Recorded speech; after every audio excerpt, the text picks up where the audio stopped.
Hello पढ़ाई करने वाले मित्रों, मैं प्रियंका आपके अपने channel study in home with Priyanka पर स्वागत करती हूँ। तो आज की वीडियो है वैदिक सभ्यता के ऊपर। वैदिक सभ्यता जैसा कि आप लोग जानते ही हैं कि ये सिंधु घाटी सभ्यता के बाद आई। तो सिंधु घाटी सभ्यता में अगर पूछी जाए कि सिंधु घाटी सभ्यता में कैसी योजना थी, तो नगरीय योजना थी, और जबकि वैदिक सभ्यता जो है वो ग्रामीण योजना यानी ग्रामीण सभ्यता थी।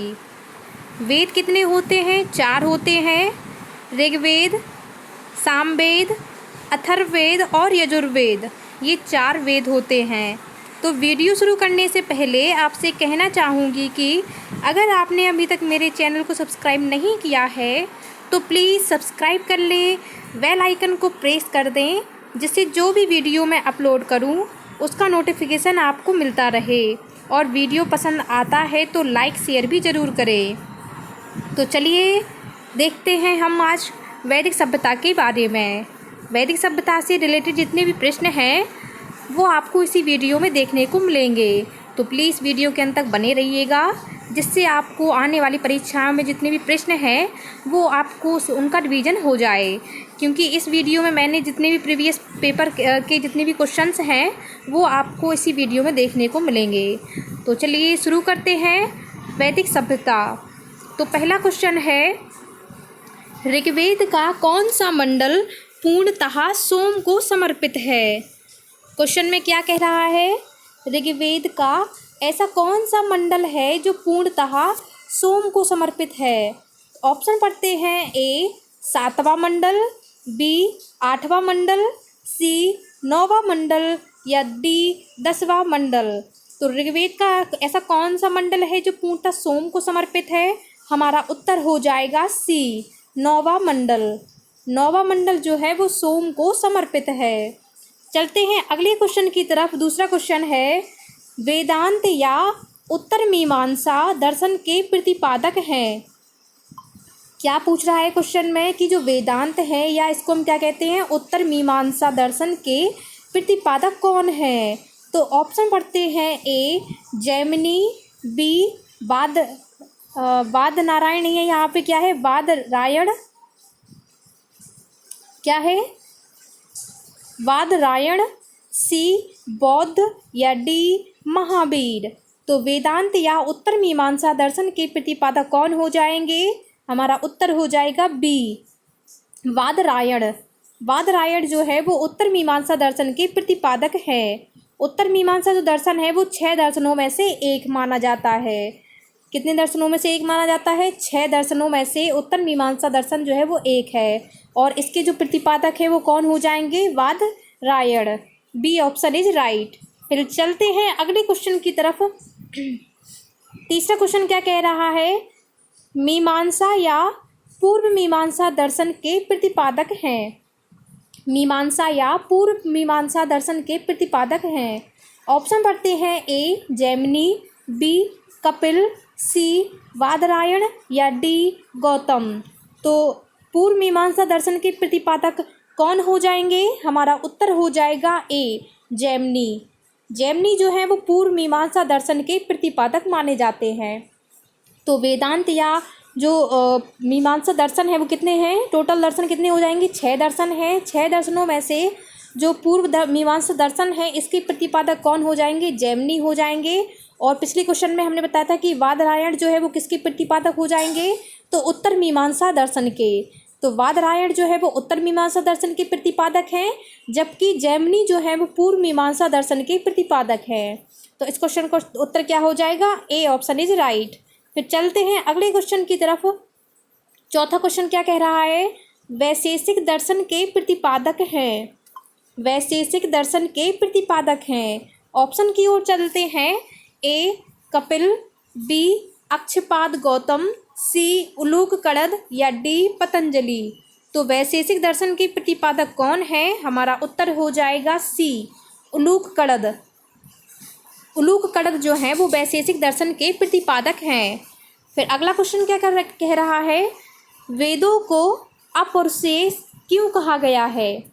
इम्पॉर्टेंट क्वेश्चन है, ये पूछा जाता है कि वेद जो है, वेद कितने होते हैं? 4 हैं, जैसा कि मैंने आपको बताया कि ऋग्वेद, सामवेद, यजुर्वेद और अथर्ववेद। तो वेदों को जो अपृसेय है वो किसने वेदों को जो अपृसेय है वो क्यों कहा गया है? तो ऑप्शन की ओर चलते हैं। ए, क्योंकि वेदों की रचना देवताओं द्वारा की गई। बी, क्योंकि वेदों की रचना पुरुषों के द्वारा की गई। सी, क्योंकि वेदों की रचना ऋषियों के द्वारा की गई। या डी, पतंजलि के द्वारा की गई। तो वेदों की जो रचना है या वेदों को जो अपृसेय है वो क्यों कहा गया है? तो वेदों की रचना किसके द्वारा की गई है? हमारा उत्तर हो जाएगा ए, क्योंकि वेदों की रचना जो है वो देवताओं के द्वारा की गई है। तो ए ऑप्शन इज राइट। अगले क्वेश्चन की तरफ चलते हैं। छठवां क्वेश्चन क्या कह रहा है? ऋग्वेद के यज्ञकर्ता कौन है? ऋग्वेद के यज्ञकर्ता कौन है? तो ऑप्शन की ओर चलते हैं। ए, हीता या होत्र। बी, अथर्व। सी, उद्रता। या डी, ब्रह्मा। तो ऋग्वेद के यज्ञकर्ता कौन हो जाएंगे? हमारा उत्तर हो जाएगा ए, हीता या होत्र। A option is right. चलते हैं अगले क्वेश्चन की तरफ। 7वां क्वेश्चन क्या कह रहा है? आर्य भारत में बाहर से आए और सर्वप्रथम बसे थे। यानी हम जानते हैं कि आर्य लोग जो आए थे वो कहाँ आए थे? बाहर से आए थे। कहाँ आए थे? और भारत में आए थे। तो ये सर्वप्रथम कहाँ बसे थे भारत में? तो ऑप्शन की ओर चलते हैं। ए, सामा तट में। बी, प्राग ज्योतिष में। सी, पंजाब में। या डी, पांचाल में। तो आर्य जो है वो भारत में सर्वप्रथम कहाँ बसे थे? हमारा उत्तर हो जाएगा सी, पंजाब में। सबसे पहले जो आर्य भारत आए थे वो भारत में पंजाब में सबसे पहले बसे थे। तो सी ऑप्शन इज राइट। फिर चलते हैं अगले क्वेश्चन की तरफ। 8वां क्वेश्चन क्या कह रहा है? अस्तो मा सदगम कहाँ से लिया गया है? अस्तो मा सदगम कहाँ से लिया गया है? ये भी इम्पोर्टेंट क्वेश्चन है। क्या पूछ रहा है कि अस्तो मा सदगम कहाँ से लिया गया है? तो ऑप्शन पढ़ते हैं। ए, ऋग्वेद। बी, यजुर्वेद। सी, सामवेद। या डी, अथर्ववेद। तो अस्तो मा सदगम जो है वो कहाँ से लिया गया है? उत्तर हो जाएगा ए, ऋग्वेद से। ऋग्वेद से जो है वो अस्तो मा सदगम लिया गया है। और सबसे प्राचीन वेद कौन सा अगर पूछ लिया जाए क्वेश्चन में कि सबसे प्राचीन वेद कौन सा है, तो हमारा उत्तर क्या हो जाएगा? ऋग्वेद। ऋग्वेद जो है वो सबसे प्राचीन वेद माना जाता है। फिर चलते हैं अगले क्वेश्चन की तरफ। 9वां क्वेश्चन क्या कह रहा है? शुल्ब सूत्र किस विषय से संबंधित पुस्तक है? शुल्ब सूत्र नामक जो पुस्तक है यह जो किस विषय से संबंधित है? तो ऑप्शन की ओर चलते हैं। ए, ज्यामितीय। बी, ज्योतिष। सी, गणित। या डी, खगोल। तो शुल्ब सूत्र जो पुस्तक है वो किस विषय से संबंधित है? हमारा उत्तर हो जाएगा ए, ज्यामितीय। ज्यामितीय विषय से संबंधित है। कौन सी पुस्तक है ये? शुल्ब सूत्र।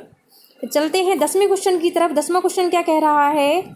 किस देवता के लिए ऋग्वेद में पुरंदर शब्द का प्रयोग हुआ है?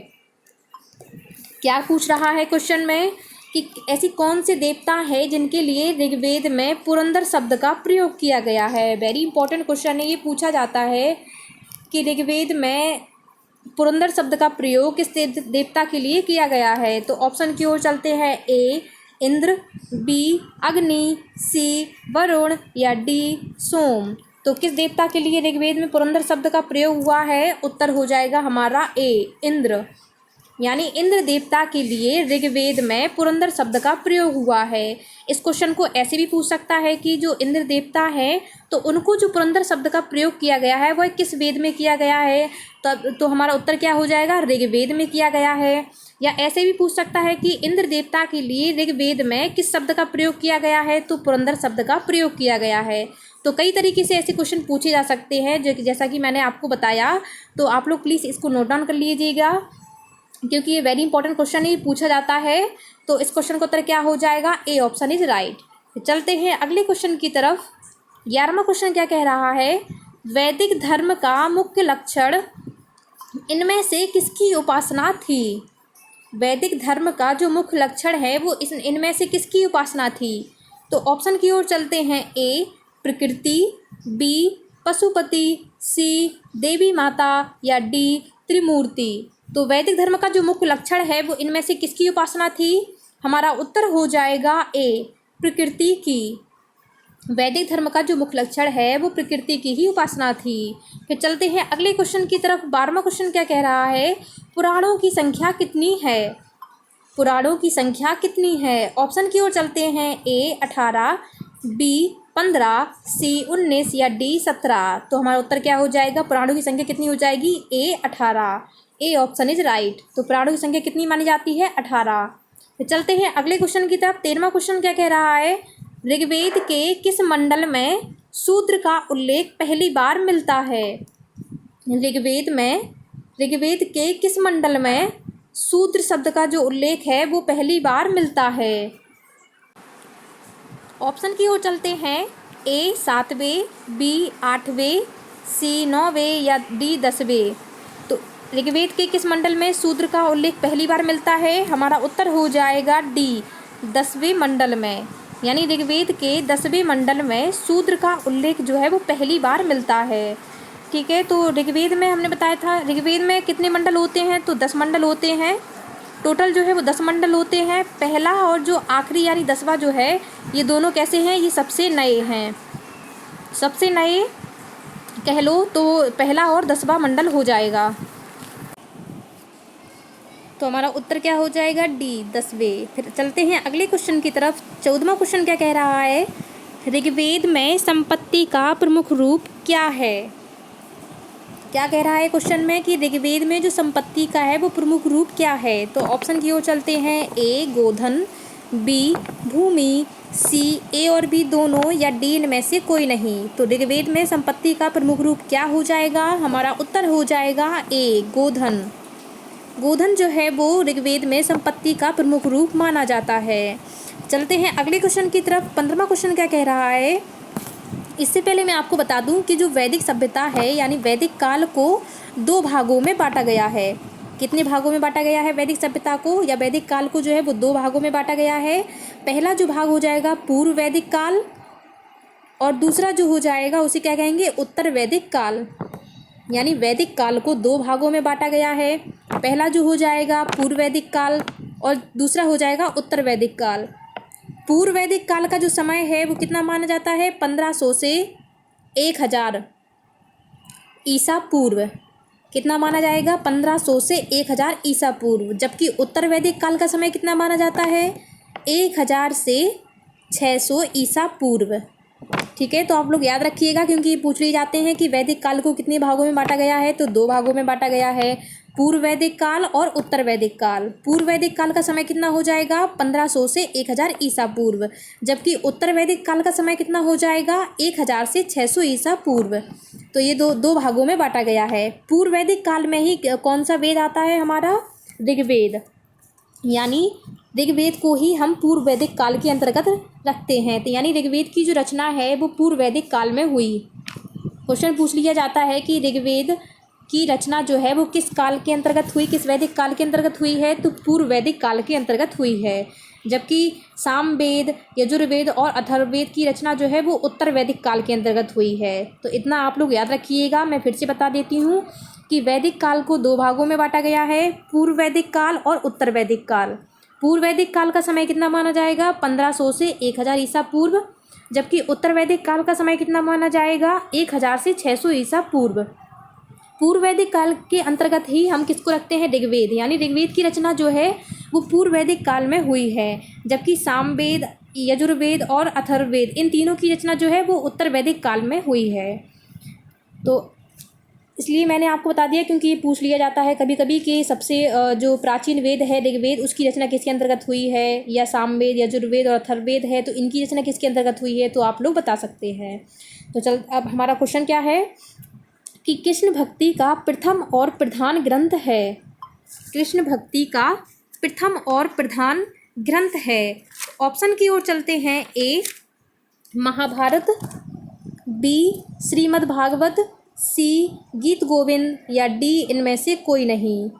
तो कृष्ण भक्ति का जो प्रथम और प्रधान जो ग्रंथ है वो कौन सा हो जाएगा? हमारा उत्तर हो जाएगा बी श्रीमद् भागवत।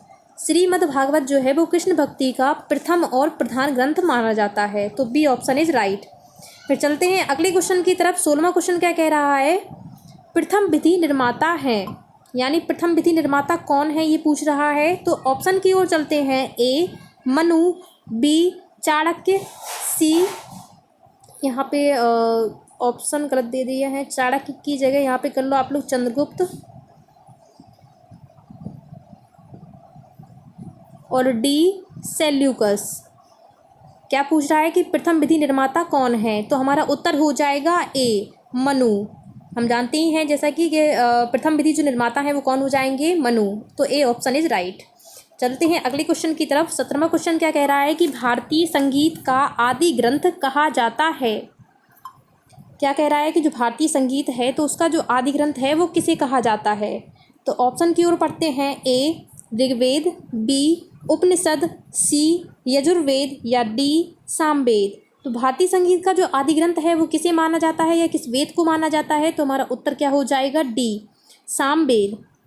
सामवेद को हम क्या कहते हैं? भारतीय संगीत का आदि ग्रंथ है। क्या कहते हैं? भारतीय संगीत का आदि ग्रंथ किसे कहा जाता है? तो सामवेद को कहा जाता है। चलते हैं अगले क्वेश्चन की तरफ। अगला क्वेश्चन क्या कह रहा है? 18वां, ऋग्वेद आर्यों का मुख्य व्यवसाय क्या था? ऋग्वेद आर्यों का मुख्य व्यवसाय क्या था? ऑप्शन की ओर चलते हैं। क्या कह रहा है कि ऋग्वेद आर्यों का मुख्य व्यवसाय क्या था? तो ऑप्शन की ओर चलते हैं। ए कृषि, बी पशुपालन, सी शिक्षा, या डी व्यवसाय। तो ऋग्वेद आर्यों का मुख्य व्यवसाय क्या था? हमारा उत्तर हो जाएगा बी पशुपालन। यानी ऋग्वेद के जो आर्य थे उनका जो मुख्य व्यवसाय क्या हो जाएगा? पशुपालन। फिर चलते हैं अगले क्वेश्चन की तरफ। 19वां क्वेश्चन क्या कह रहा है कि वेदों की संख्या कितनी है? तो ये आप लोग बता सकते हैं कि वेद कितने होते हैं? 4। कौन कौन से? ऋग्वेद, यजुर्वेद, सामवेद और अथर्ववेद। फिर अगला क्वेश्चन क्या कह रहा है? उत्तर वैदिक संस्कृति का काल किसे माना जाता है? उत्तर वैदिक संस्कृति का जो समय है वो कितना माना जाता है? कितना माना जाता है? तो ऑप्शन की ओर पढ़ते हैं। ए 1500 ईसा पूर्व से 1000 ईसा पूर्व, बी 1000 ईसा पूर्व से 600 ईसा पूर्व, सी 600 ईसा पूर्व से 600 ईसा पूर्व, या डी इनमें से कोई नहीं। तो उत्तर वैदिक संस्कृति का जो काल है वो कितना माना जाता है? हमारा उत्तर हो जाएगा बी 1000 ईसा पूर्व से 600 ईसा पूर्व जो है वो इसका समय माना जाता है। फिर चलते हैं अगले क्वेश्चन की तरफ। 21वां क्वेश्चन क्या कह रहा है कि इनमें से किस फसल का ज्ञान वैदिक काल के लोगों को नहीं था? क्या कह रहा है इस क्वेश्चन में कि ऐसी कौन सी फसल है जिसका ज्ञान वैदिक काल के लोगों को नहीं था? तो ऑप्शन की ओर चलते हैं। ए जौ, बी गेहूं, सी चावल, या डी तंबाकू। इम्पॉर्टेंट क्वेश्चन है ये, पूछा जाता है कि वैदिक काल के लोगों को किस फसल का ज्ञान नहीं था? तो हमारा उत्तर हो जाएगा डी तंबाकू। तंबाकू जो एक ऐसी फसल है जिसका ज्ञान वैदिक काल के लोगों को नहीं था। तो डी ऑप्शन इज राइट। फिर चलते हैं अगले क्वेश्चन की तरफ। 22 क्वेश्चन क्या कह रहा है कि आर्य शब्द का अर्थ है। आर्य शब्द का अर्थ है। तो ऑप्शन की ओर चलते हैं। ए वीर या योद्धा, बी श्रेष्ठ या कुलीन, सी यज्ञकर्ता या पुरोहित, या डी विद्वान। तो आर्य शब्द का अर्थ है, उत्तर क्या हो जाएगा हमारा? बी श्रेष्ठ या कुलीन। आर्य शब्द का मतलब क्या होता है? श्रेष्ठ या फिर कुलीन। तो बी ऑप्शन इज राइट। फिर चलते हैं अगले क्वेश्चन की तरफ। 23वां क्वेश्चन क्या कह रहा है कि वैदिक गणित का महत्वपूर्ण अंग है। वैदिक गणित का महत्वपूर्ण अंग है। तो ऑप्शन की ओर चलते हैं। ए शतपथ ब्राह्मण, बी अथर्ववेद, सी शुल्भ सूत्र, या डी छंदोग्य उपनिषद। तो वैदिक गणित का महत्वपूर्ण अंग क्या हो जाएगा? हमारा उत्तर हो जाएगा सी शुल्भ सूत्र। शुल्भ सूत्र जो है वो वैदिक गणित का महत्वपूर्ण अंग माना जाता है। तो सी ऑप्शन इज राइट। फिर चलते हैं अगले क्वेश्चन की तरफ। पूर्व वैदिक या ऋग्वेद संस्कृति का काल कितना माना जाता है? सॉरी, यहाँ पे किसी की जगह कितना कर लेना आप लोग कि पूर्व वैदिक काल जो है या ऋग्वेद संस्कृति है उसका जो समय है वो कितना माना जाता है? तो ऑप्शन की ओर चलते हैं। ए 1500 ईसा पूर्व से 1000 ईसा पूर्व, बी 1000 ईसा पूर्व से 600 ईसा पूर्व, सी 600 ईसा पूर्व से 600 ईसा पूर्व, या डी इनमें से कोई नहीं। तो पूर्व वैदिक या ऋग्वेद संस्कृति का जो काल है वो कितना माना जाता है? हमारा उत्तर हो जाएगा ए 1500 ईसा पूर्व से 1000 ईसा पूर्व। तो मैंने आपको बताया था कि जो वैदिक काल है उसको दो भागों में बांटा गया है, पूर्व वैदिक काल और उत्तर वैदिक काल। तो पूर्व वैदिक काल का ही समय पूछ रहा है इसमें, तो इसका कितना हो जाएगा? 1500 ईसा पूर्व से 1000 ईसा पूर्व। और जबकि उत्तर वैदिक संस्कृति का काल पूछा जाए तो कितना हो जाएगा? 1000 ईसा पूर्व से 600 ईसा पूर्व। ठीक है, तो इस क्वेश्चन का उत्तर क्या हो जाएगा? ए ऑप्शन इज राइट। फिर चलते हैं, हमारा लास्ट क्वेश्चन है इस वीडियो का। क्या कह रहा है कि उत्तर वैदिक काल के वेद विरोधी व ब्राह्मण विरोधी धार्मिक अध्यापकों को किस नाम से जाना जाता था? क्या पूछ रहा है क्वेश्चन में कि जो उत्तर वैदिक काल के जो वेद विरोधी होते थे या ब्राह्मण विरोधी धार्मिक अध्यापक थे तो उनको किस नाम से जाना जाता था? तो ऑप्शन की ओर चलते हैं। ए यजमान, बी श्रमण, सी अथर्वन, या डी श्रेष्ठीन। तो इस क्वेश्चन का उत्तर क्या हो जाएगा? बी श्रमण। उत्तर वैदिक काल के जो वेद विरोधी होते थे या ब्राह्मण विरोधी धार्मिक जो अध्यापक होते थे तो उनको किस नाम से जाना जाता था? तो श्रमण के नाम से जाना जाता था। तो बी ऑप्शन इज राइट। तो ये थे टॉप 25 क्वेश्चंस जो कि वैदिक सभ्यता से संबंधित थे। तो कैसे लगे आपको ये क्वेश्चंस, प्लीज़ कमेंट करके ज़रूर बताइएगा। मिलते हैं नेक्स्ट वीडियो में, तब तक के लिए जय हिंद, जय भारत, धन्यवाद।